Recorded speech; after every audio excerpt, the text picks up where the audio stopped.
Hello everyone, welcome back to Francis Entertainment Center, and next stories are called It's a Cat's World and Mailman Blues.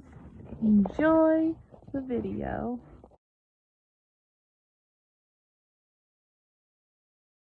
During what Garfield considers to be a perfect day, he is resting in the living room armchair and eating snacks.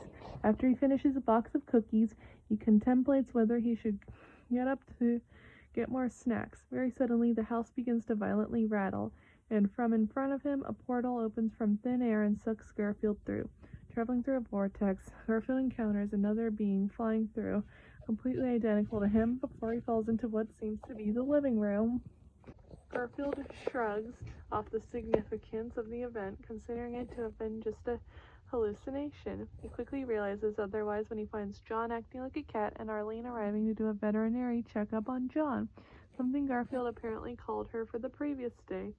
After confirming a date with Arlene while pretending to be a nonchalant, he runs out of the house in terror, exploring the city, and soon finds the cats have replaced human beings in all positions of life, and likewise, all humans appear to act like cats. Exhausted, he returns back home to find Arlene finished. Garfield is unable to process her information or the house's phone ringing. She answers for him and reveals the call is from his publisher. Garfield finds out that he contractually works as a cartoonist, much to his dismay.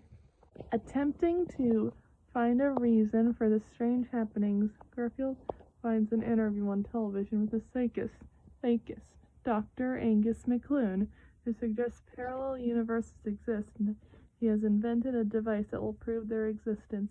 Garfield concludes he has been transported to a parallel universe, realizes that the identical being he saw in the wormhole was a parallel version of himself. Just then, McClune happens to enter the house in a state of panic, unsure if Garfield is alive. Garfield confronts him, and after finding out they are supposed to be friends, Garfield discloses they are not on account that they are not from the same universe. McClune celebrates over their revelation that is machine-worked, then offers to take Garfield back to his lab to explain how the event occurred. McClune reveals that the morning he invited the parallel Garfield to see his new invention, the wormhole opener, or the Who, though through a bet with McClune over a month's supply of lasagna, Garfield manages to find the right button sequence to initiate the machine, causing it to open a wormhole and suck him through. Again, he meets his parallel self. Both express relief over returning home, though Garfield is unable to warn his parallel self over the date planned with Arlene. Garfield is greeted by Odie, his return, and is pleasantly surprised to find John baked him a lasagna. Meanwhile, back in the parallel universe, the parallel Garfield is confronted by Arlene over missing their date, and infuriates her when he attempts to convince her it was due to a parallel universe. At the post office, the manager is occupied working on a scheduled shift. Herman Post is going out of town on a 2-week vacation. They are in need of a substitute to cover his route while he is away. He may have found the one who will take care of it, unaware of who lives on that route. The Arbuckles are going grocery shopping. As they leave for the store, Herman is guiding his substitute, a recent mailman school graduate named Stu, on the route he will cover and explain to him why he is going on vacation. He shows Stu the Arbuckle residence and warns about the terror that is Garfield. Stu questions how Garfield could cause trouble as Herman explains some of the things he did to him last week, like tickling him into submission and taking his mail bag and throwing out the mail everywhere. Stu does not believe any of this and goes to deliver the Arbuckle's mail. Stu says confidentially that he will be able to cover Herman's route, while Herman thinks otherwise. Day 1. Garfield finds out that Stu is filling in for Herman, and Herman must be on his annual vacation. Not wanting to wait the whole 2 weeks, Garfield plans to make sure Stu quits and Herman comes back sooner. First, he plays innocently and acts friendly towards Stu, who buys it and does not think he will be any trouble.